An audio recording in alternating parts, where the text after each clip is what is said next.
오늘은 네 번째 시간.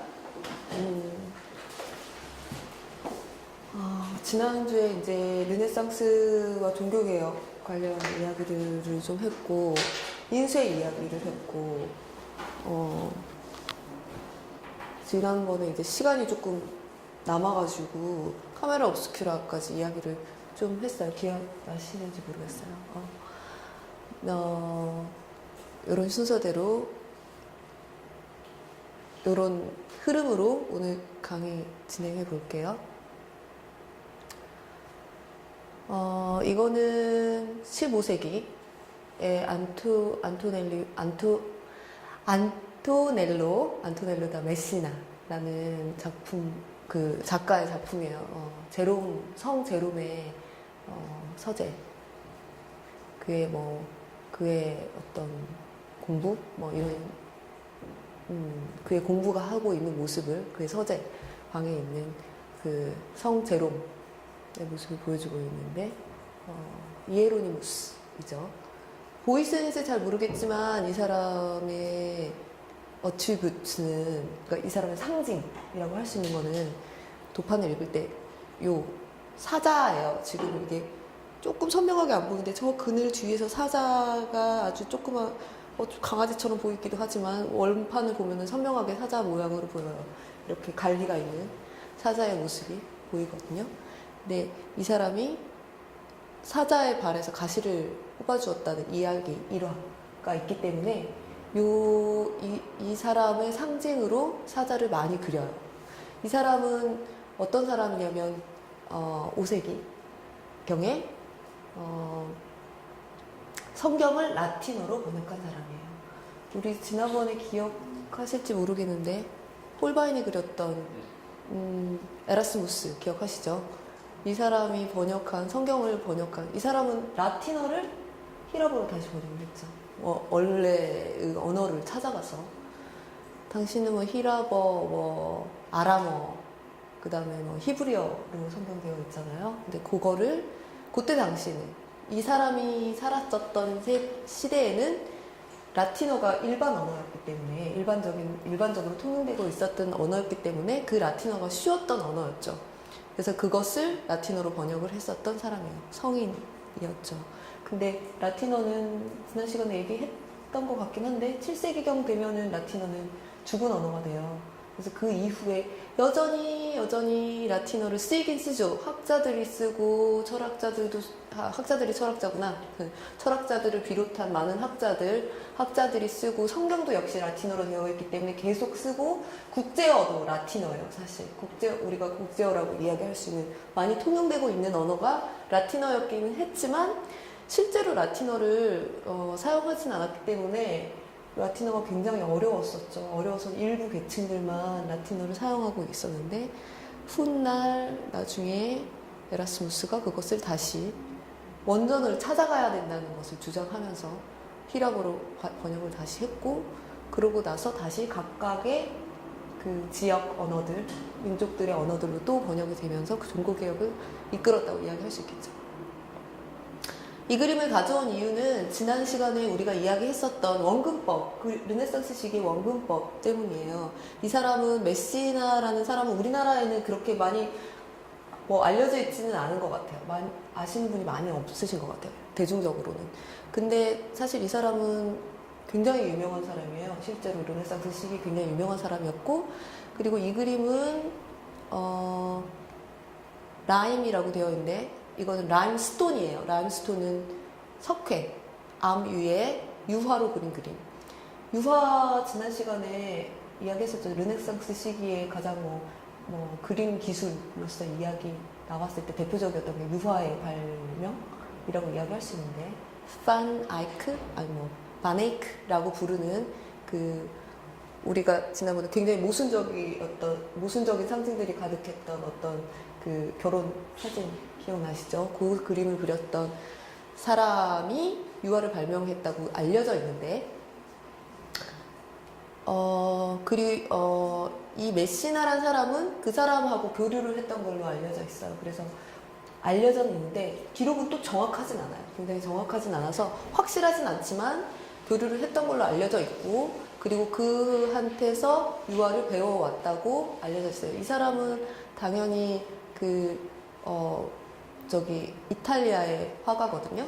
그러니까 이탈리아 르네상스 대표적인 화가 중에 하나인데, 보통 르네상스라고 이야기를 하면은 북유럽, 지난 시간에 어떤 분께서 물어보셨는데, 북유럽이라고 이야기하면 지금 생각하는 노르웨이 뭐 이런 쪽이 아니라 이탈리아 북부는 그냥 북유럽이라고 이야기해요. 르네상스는 이탈리아 북부의 르네상스라고, 그러니까 뭐 네덜란드, 프랑스, 독일 다 그런 지역들을 이야기를 하고, 그러니까 이탈리아에서 르네상스의 그림 기술들이라든지 문화적인 것들, 어떤 과학 기술들이 위쪽으로 전파되어 있는 것을 보통 생각을 많이 하는데, 유화 같은 경우에는 반대로 파네크로부터 이탈리아로 배워온 거, 역으로 들어간 걸로 알려져 있어요.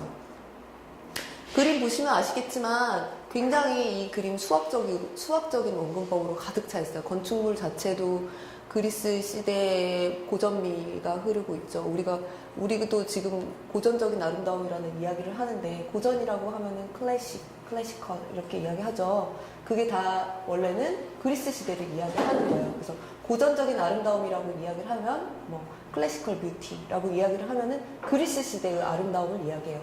그럼 그리스 시대의 아름다움이라는 거는 곧 비례와 비유, 이런 것들, 수학적인 아름다움을 뜻하는 거죠. 우리가 컴퓨터미 이렇게 이야기하는 것과 좀 비슷하다고 생각하시면 될 것 같아요.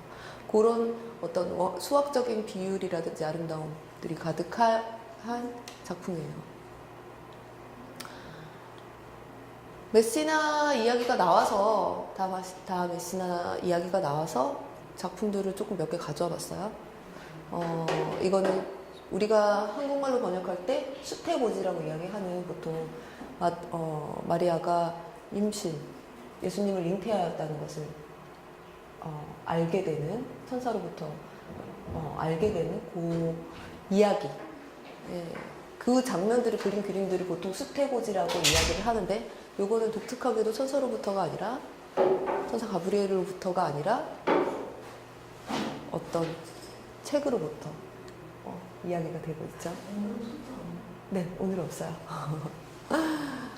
역시 마리아를 상징하고 있는 푸른색의 옷을 입고 있고, 메시나는 재밌는 게 이렇게 눈빛들이 독특해요. 그래서 외국에서는 우리보다는 더 익숙하게 그림들이 알려져 있기 때문에 패러디도 되게 많이 하는데, 이런 그림들을 패러디 많이 하는데, 이렇게 약간 밑으로 내려보면서 옆으로 흘겨보는 듯한, 약간 석을 치켜들고 이런 표정, 이런 눈, 유명해요. 이런 눈들 독특하죠. 전매 특허 메시나. 근데 이상하게 이 사람이 예수님을 그리면 예수님 눈동자는 좀 맹하게 그려요. 아마도 그 예수님의 어떤 순수한 어떤 세속적이지 않은 이런 초상화들과는 다른 어떤 차별화하는 눈빛을 그리려고 하다 보니 그런 것 같아요. 굉장히 순박해 보이죠? 예수님을 굉장히 순박하게 그려놓은. 약간 그런 느낌도 있어요.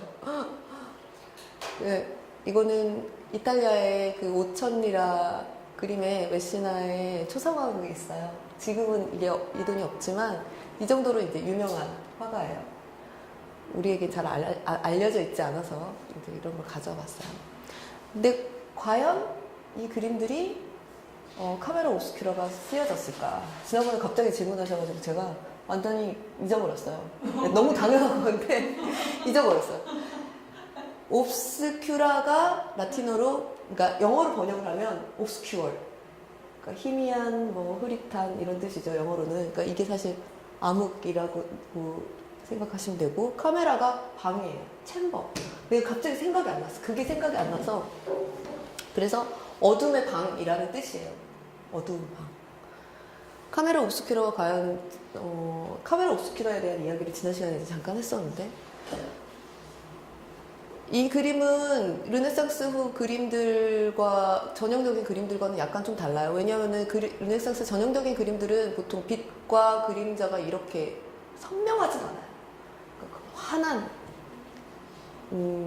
환하게 화면을 가득 채우는 것이 이제 보통인데, 이 그림은 약간 깊이감을 주면서 그림자와 이렇게 밝은 명암을 대비시켜 놓고, 게다가 모든 오브제들이 정면을 향하고 있어요. 아마도 그래서 이것이 카메라 옵스큐라가 쓰였을 것이다라는 생각을 하고 있어요. 이런 것들을, 그 렌즈들을 통해서, 그 바늘구멍 사진기 같은 그런 것들을 통해서 아마 그려졌을 것이다 라고 이야기를 하고 있죠. 이 그림은 카메라 옵스큐라가 쓰였을 거라는 어떤 확신을 갖게 하는 어떤 비교 될 수 있을 만한 그림이에요. 이거는 요거 한번 주목해서 한번 보세요. 요 사람의 이 무늬 자세히 보면 이렇게 되어 있어요. 이 천이 흐르는 느낌하고, 그리고 요 무늬들, 요런 패턴이 그려져 있죠. 같은 패턴이 다른 그림에 그려져 있어요. 이거는 아놀로 브론치노라고 불리우는 화가의 그림인데, 비슷하죠? 패턴이 굉장히 비슷하죠. 생각해보면 이 패턴이 쉬운 패턴은 아니에요. 굉장히 쉬운 패턴은 아닌데 1420년 경에 그려졌던 그림과 1544년, 한 100년 정도 차이가 나긴 하죠. 근데 그 100년 사이에 어마어마한 기술의 발달을 이룬 거예요. 그림 그리는 기술의 발달을. 그리고 아주 자연스럽게 이렇게, 특히 주름 사이사이로 그러니까 천이 흘러내리는 이 주름 사이사이로 이 패턴이 어떻게 들어가는지 기가 막히게 그림을 그려놨죠.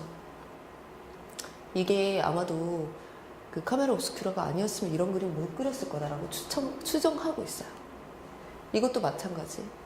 폴리의 작품인데, 이 사람은 벽화를 굉장히 잘 그렸어요. 이 그림도 굉장히 완성도가 높은 그림이에요. 아까 앞에서 메시나 그림 봤던 거와 마찬가지로 그리스 시대의 건축물들을 상기시킬 수 있을 만큼 수학적인 아름다움이 그대로 드러나 있는 원근법이 완벽하게 그려져 있죠.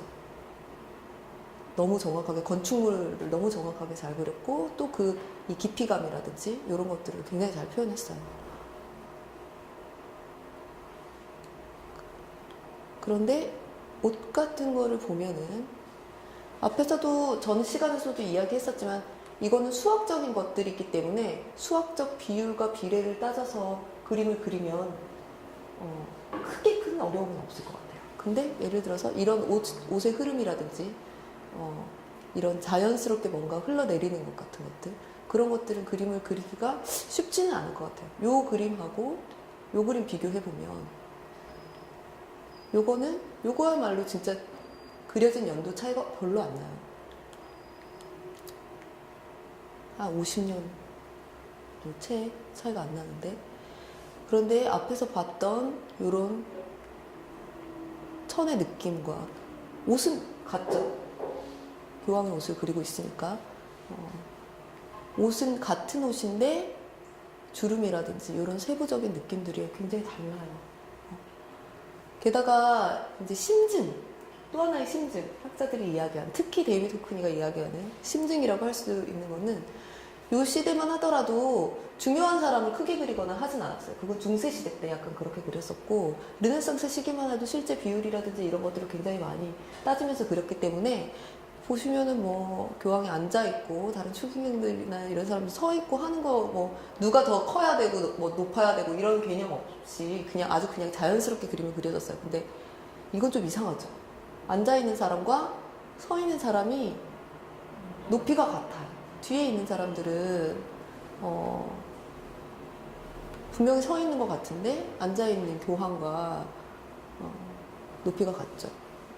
마치 우리가 사진 찍을 때 한 화면에 들어오게 하기 위해서 높이를 좀 낮춰주세요 라고 이야기를 하는 경우들이 있잖아요. 그런 거를 마치 상기시키는 듯 높이가 너무 같다는 거죠. 이 사람은 레오 10세인데 역시 메디치가에서 나왔던 교황 중에 하나 있죠. 특히 뭐 이런 것들, 책이라든지 이런 무늬라든지 렌즈, 이런 것들도 굉장히 표현이 잘 돼 있어요. 아마도 카메라 오브스큐라 때문이지 않을까. 앞에서 전 시간에 봤지만 뒤로의 사인이 보이죠? 뒤로의 그림에서 원근법에 관한 어떤 뭐라 그럴까, 설명서 같은 거였는데, 루트를 과연 어떻게 이제 그림을 그릴 것이냐라는 어떤, 이렇게 하면은 그림을 그릴 루트를 좀 쉽게 원근법적으로 표현할 수 있지 않을까라는 뒤로의 그림이었는데, 이건 아까 폴리의 그림이에요.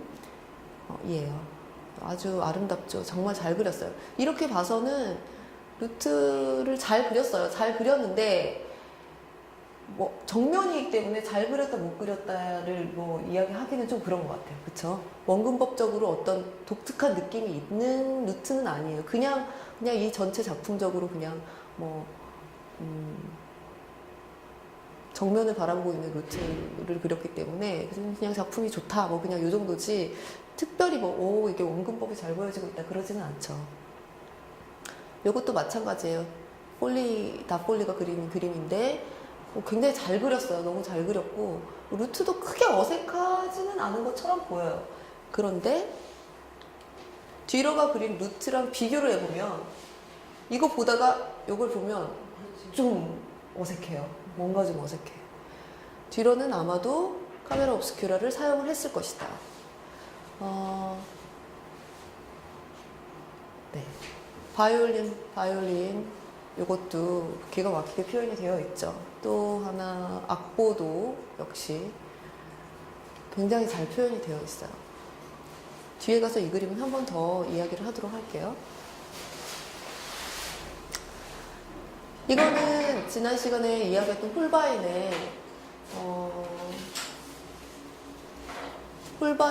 홀바인의 대사들이라는 그림이에요. 이 그림은 굉장히 좋죠. 제가 좋아해요.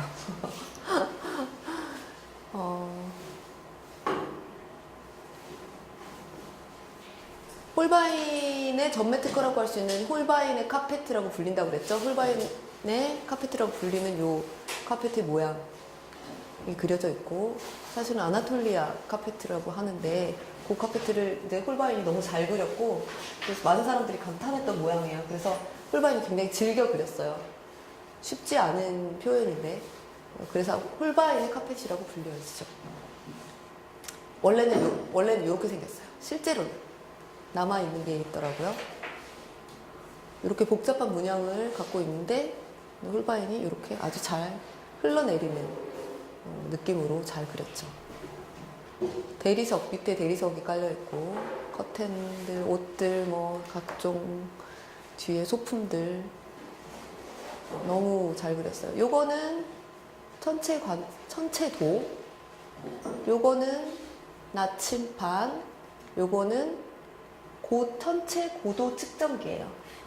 요거는 해시계, 요게 뭐였더라? 요거는 고도, 별들의 고도랑 뭐 해 위치라든지 뭐 이런 거 파악하는 이름이 있었는데 지금 이름이 갑자기 생각이 안 나네. 그런 하여튼 천체 기구들이에요. 요거는 지구본이 있고요.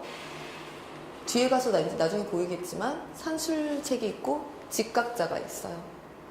여기도 역시 루트가 있고, 루트 자세히 나중에 보시면 줄이 끊어져 있어요. 줄 하나가 뿅 하고 끊어져 있고, 악보가 하나 그려져 있어요. 그리고 이거는 플룻의 케이스. 뒤에 보면은 컴파스처럼 보이는데 그걸 뭐 분할자라고 그래요. 이렇게 분할해가지고 길이를 재는 분할자가 그려져 있어요. 이 오브제들이 정말 독특하기도 하지만 쉽게 그릴 수 없는 것들을 이렇게 그려놨어요. 뒤에 보시면 흘러내리는 이 커튼의 패턴과 주름들이 너무 자연스럽게 잘 그려져 있고, 뒤에 보면은 십자가에 못 박힌 예수님의 그림이 여기에 아주 작게 숨겨져 있어요. 이 루트. 앞에서 루트 보다 보니까 진짜 루트 잘 그렸죠. 알고 보면은 진짜 잘 그렸다는 게 느껴져요. 여기 줄이 하나 딱 끊어져 있는데, 전통적으로 루트의 줄이 끊어져 있는 것은 도상적으로 어떤 의미냐면은 죽음이 곧 임박하였으나 죽지 않은 자들의 침묵이라고 이야기를 해요. 그러니까 곧 죽을 사람들, 그들은 말이 없기 때문에 그것을 뜻하고 있어요. 그러니까 앞에서도 전 시간에도 말씀드렸지만 이런 오브제들이 종종 바니타스의 상징들을 갖고 있다고 했잖아요. 바니타스는 허무하다. 죽음을 기억하라 라는 바니타스 메멘토 모리라는 그 주제를 가지고 있는 오브제들이에요. 여기 보시면 산술책이 있고 지도도 아주 잘 그려져 있고 노래책도 있는데 악보가 너무 정확하게 잘 그려져 있어요. 지도도 보이시죠? 크게 확대하면 정말 정확하게 그려져 있고 지도가 사실 오늘날의 지도와 완벽하게 똑같지는 않아요. 완벽하게 똑같지는 않지만 그래도 당시 가지고 있었던 지도의 모습을 그대로 다 표현하고 있어요. 글씨 같은 것도 이 공면에서 휘돌아가는 이 글씨 같은 것들도 아주 정확하게 되어 있고 위에 살짝 보이는데 책 보이시죠? 책의 글씨도 너무 보이고 여기 이렇게 책의 글씨들이 보이고 악보는 독일 가곡 성령이여 임하소서라는 노래예요. 지금도 어떤 학자들은 그 그림에 나와 있는 악보들을 이렇게 재현하는 분들이 있더라고요. 이렇게 눕혀져 있던 것을 누가 되게 고맙게도 컴퓨터로 이렇게 펼쳐놔줬어요. 그러니까 굉장히 우리가 그냥 보는 악보하고 거의 별반 다를 바가 없죠. 마치 이거는 어떤 렌즈를 통해서 왜곡했을 때 그대로 보여지는 것들을 그냥 완벽하게 표현한 것 같다는 느낌이 들죠. 보이는 걸 그렸다는 거예요? 그렇죠. 카메라 obscura를 사용을 하면 평면으로 바꿀 수 있잖아요. 비춰지는 것을 어디 이렇게 투시가 아니라 프로젝션으로 뭐 이렇게 보이듯이 이렇게는 아니고 이렇게 보였겠죠. 그러니까 그거를 그대로 대고 이렇게 프로젝트에 비추듯이 그럼요. 네. 했다라는 거예요. 네네네. 그러면 네. 건물 같은 거는 사실 가만히 있기 때문에 괜찮은데 사람 길거리 같은 그런 것들은 사람들이 움직이잖아요. 길거리를 그리지 않죠, 그러니까. 근데 아까 길거리에 있는 사람들이 있었잖아요. 길거리? 어디? 연출된 거예요, 그런 것들은. 네, 왜냐면은 그냥 사람들을 어떤 그림 보고 그렇게 말씀하셨지? 이런 것들이라든지 보통 르네상스 르네상스 뒤에 나중에 보겠지만 바로크 미술 같은 경우에들도 다 연출되어 있는 거예요. 그리고 자연스럽게 뭐 바깥에 뭐 어디서 길에 걸어 다니는 사람 같은 거 그건 카메라 오스큐라를 사용하지 않았죠. 그런 그림들은 거의 연출되어 있고 자세를 잡고 있고 초상화를 그리기 위해서 모델을 하고 있는 그림들이에요.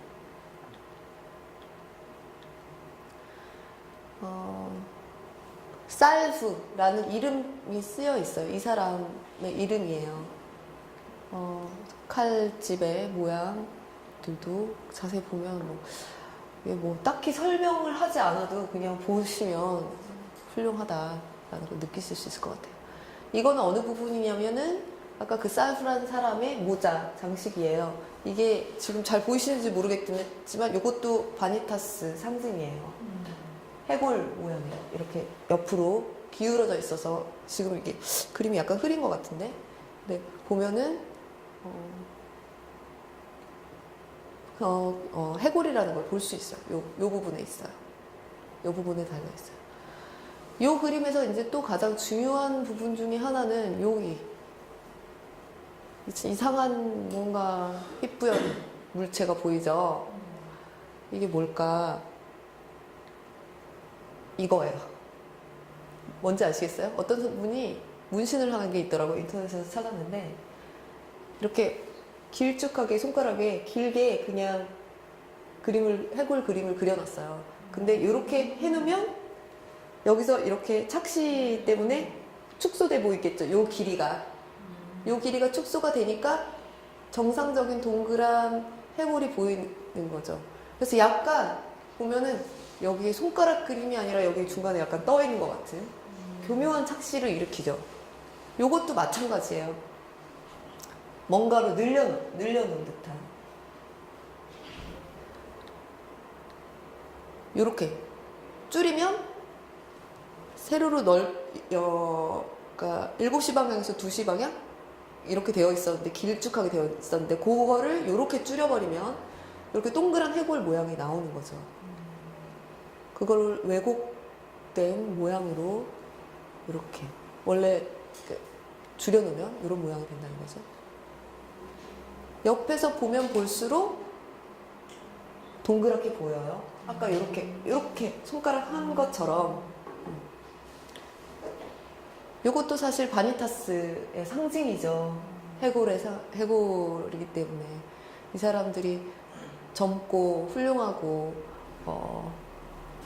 그런 사람들이고 대단한 사람들일지 모르겠지만 결국 이들도 언젠가는 죽게 되어서 신의 심판을 받을 것이라는 바니타스의 상징. 요런 그림을 보면서 올바르게 살아가고 뭐 이런 것들을 상기시키는. 누가 고맙게도 이 미술관에 가서 옆에 가서 사진을 하나 찍어줬더라고요. 이렇게 옆에서 보면은 이것도 약간 공중에 떠 있는 것 같은 느낌이 좀 들겠죠? 요걸로는 얼마나 느껴지시는지 모르겠지만 하여튼 요런 그림들을 그렸어요. 요거는 아마도 요렇게 쉽게 왜곡하는 거는 쉽지 않았고, 우리는 컴퓨터나 무슨 영상 화면들이 너무 익숙해졌기 때문에 이런 왜곡 화면들이 너무너무 익숙해서 쉽게 상상할 수 있겠지만 예전 사람들은 이게 쉽지 않았을 거예요. 아마도 렌즈를 통해서 왜곡된 형상을 받고 그 형상에 따라서 그림을 그려서 이런 결과물을 얻지 않았을까라고 추측하고 있어요.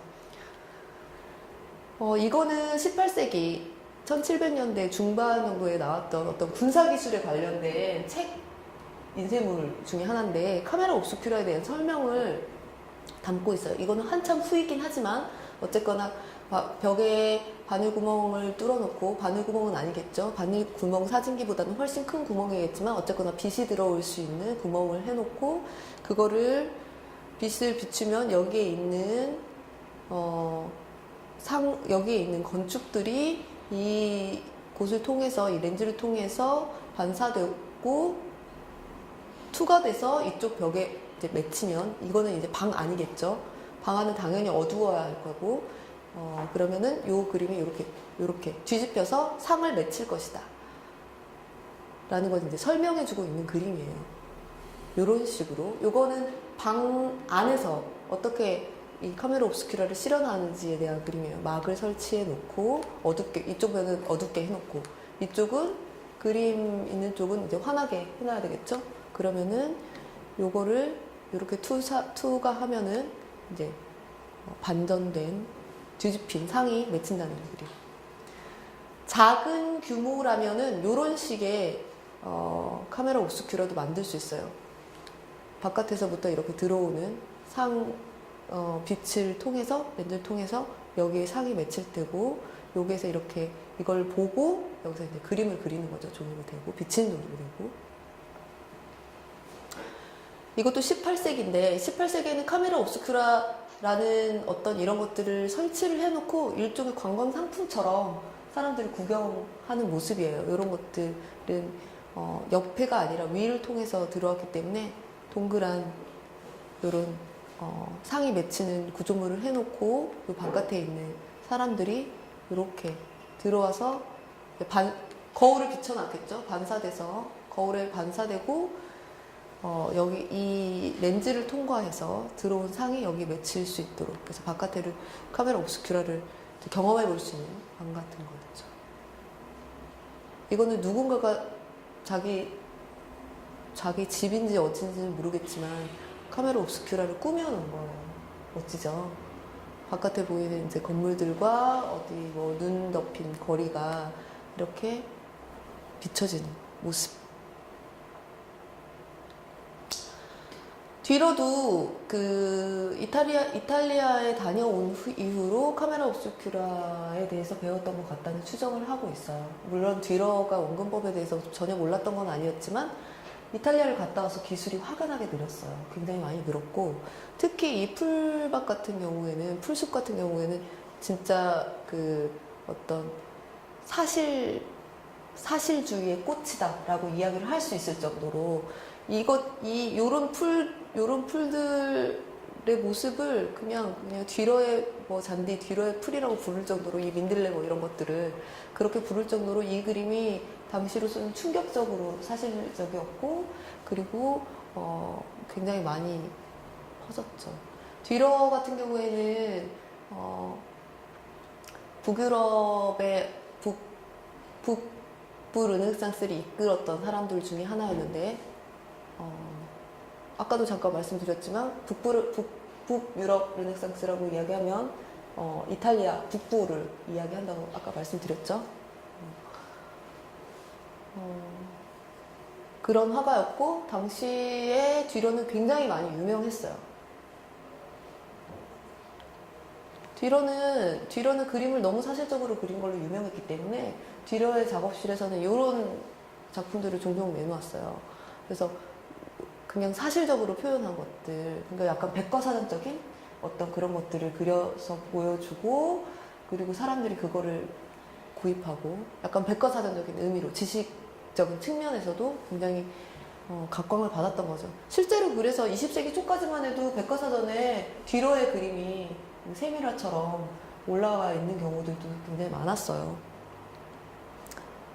귀여운 이 아기 부엉이 같은 경우도 그렇고, 보시면은 뒤로의 사인이 계속 보이실 거예요. 이게 뒤에 한 번 더 나오니까 그때 설명할게요.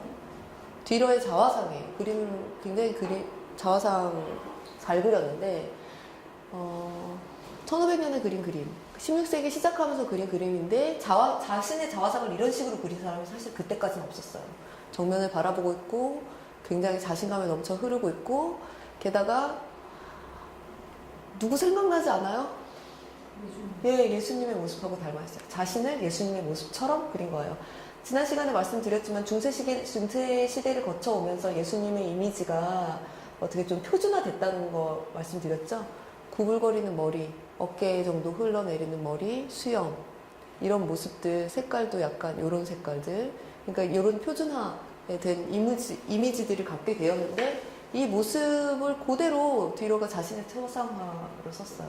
그래서 어떤 사람은 굉장히 뒤로가 좀 자만하고 거만한 사람이다라고 이야기를 많이 하고 있는데, 그도 그럴 게 그때 당시 뒤로가 실제로 너무나 유명했었고 많은 힘을 가지고 있었고 어마어마했죠.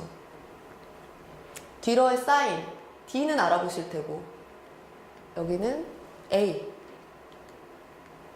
알브레이트라는 여기 앞자를 딴 AAT. 보통 보티첼리가 사인을 가장 먼저 한 걸로 알려져는 있어요. 확실하진 않지만 자신의 이렇게 문양을 만들고 그림에 이렇게 그림을 떡 찍어놓는, 자신의 사인을 찍어놓는 거는 뒤로가 이렇게 자신감 있게 찍는 거는 또 이 사람이 거의 처음이다시피 해요. 다른 사람들은 보통 사인을 하게 되면 어느 한 구석에 약간 숨겨놓거나 어떤 무슨 상징처럼, 그림의 일부처럼 남겨두거나 하는데, 뒤로는 그냥 이렇게 보면 약간 요즘 식의 사인처럼 나 뒤로다 이렇게 표시해 놓고 있죠. 뒤로가 얼마나 자신감에 넘쳤는지 알 수 있을 것 같아요. 기독교인들이라면 모를 수 없는 그림, 이 그림도 뒤로가 그렸어요. 이 그림은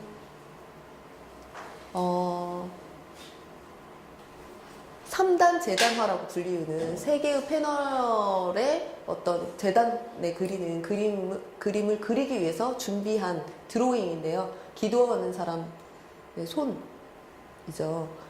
이 그림은 뒤로의 그림이긴 한데 실제로 소실됐어요. 그림을 그린 지 한 100년 지났나? 그때쯤에 불에 타서 없어졌기 때문에 그 이후에 다른 사람이 복원한 거예요.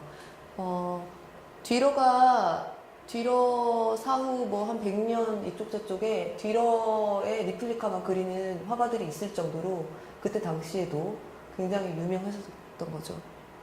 여기 보시면 이제 기도하는 손들이 이렇게 보이는데 여성의 손이 있고 남성의 손이 있죠. 아마도 요 손을 위한 드로잉일 것이다 라고 생각돼요.